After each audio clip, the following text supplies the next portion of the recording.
Hi, I'm Pris, and this is Pris Builds. Hi, today I'm going to be reviewing the Creator 3-in-1 Fairground Carousel. It has 595 pieces, retails for $49.99 in the US. That brings it to about 8 cents a brick, which isn't too bad. It came with 3 minifigs. There really isn't much to talk about with these. They were pretty generic. I didn't see any real special pieces with any of them. But like her little sailor-esque top, I guess that's supposed to be. So I'm going to review each of the 3-in-1 builds. I'm going to start with the kind of like my least favorite to my favorite with those, beginning with the rocket drop. So this is the rocket drop ride, I guess, of the Fairground Carousel. When you do this part of the 3-in-1, it's going to have like a little, I guess it's feel like a dart game, some sort of like fairground type game. It's a little ambiguous. Has a little ice cream stand, which was kind of cute.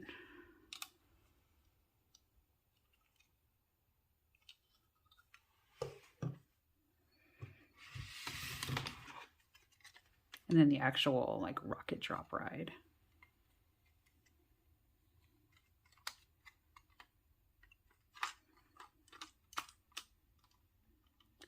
And it just has like a crank in the back to drop it. So it's pretty simplistic.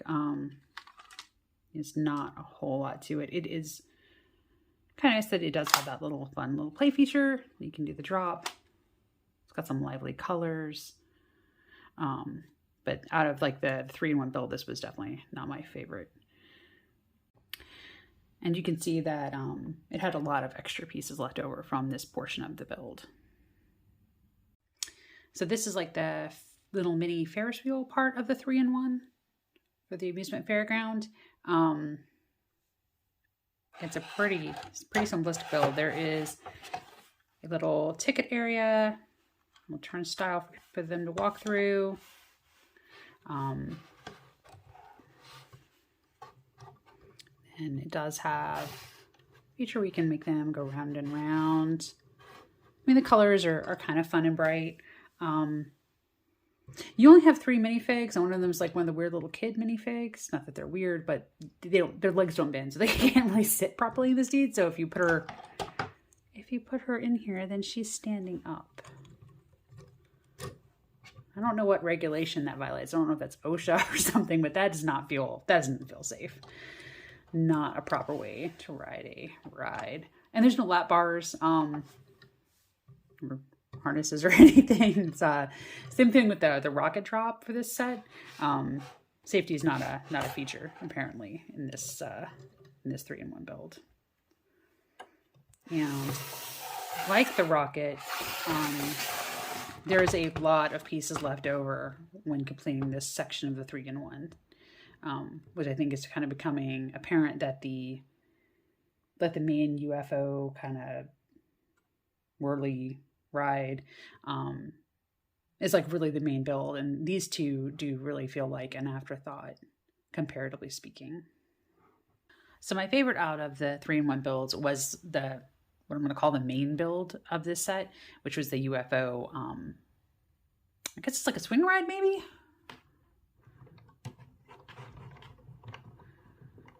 It's like a little thing, and you have your minifigs ride it. So this build had its little mini builds, was a little ice cream cart. I did like the ice cream cart better in the rocket ride. Thought that was a better build. Has like its little guardrails, and a ticket booth, and little park bench build for your riders. And it has 4 little vehicles for your riders to ride in. There's a rocket, which looks very similar to that rocket in the rocket drop. There is a UFO with a little alien. There's like a spaceship, a little bit more modern looking spaceship. And then there is a cow. there's a cow. I don't know why. I don't know, like if it has with like cows and alien abductions. Like there was that South Park episode like many, many years ago that had this thing with cows and alien abductions. I'm not sure if I'm really feeling it. I think maybe it might have been better to have maybe 2 like actual like alien UFOs or something else on here. But the cow, I mean, it's a really cute cow build, but it's just seems a little out of place. But it kind of adds a little fun to it. I do like the actual like little UFO topper. I do think this set would be really cute in like the amusement park type of ride. Like if you have like a setup like that in your Lego town. And one of the reasons why I definitely think this is the major build, as you can see, compared to the other sets, this is all that was left over piece-wise, where the other sets had quite a lot of unused pieces. This one really kind of utilized almost all the pieces that were in the set. The other thing I also really liked about this was that it is something you can easily motorize.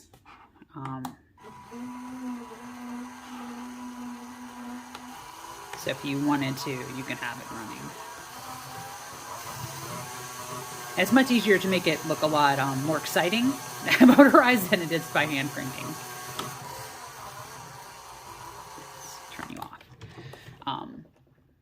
So that is an option for those out there who have the kits already to do it.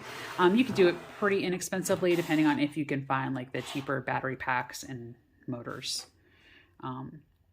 You kind of have to shop at your local Lego to see what they currently have available.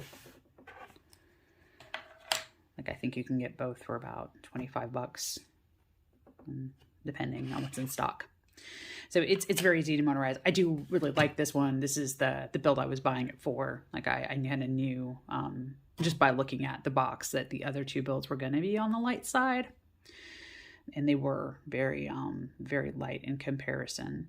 It almost felt like this was like really what they were doing, and then everything else was just kind of like an afterthought, which is a little disappointing when it's a 3-in-1. But I do find that sometimes with the bigger 3-in-1s that tends to happen. Maybe it's just the ones that I have bought. You know, if you have different thoughts about it, I'd love to hear in the comments if you have a 3-in-1 that you love and thought they were all equally awesome builds.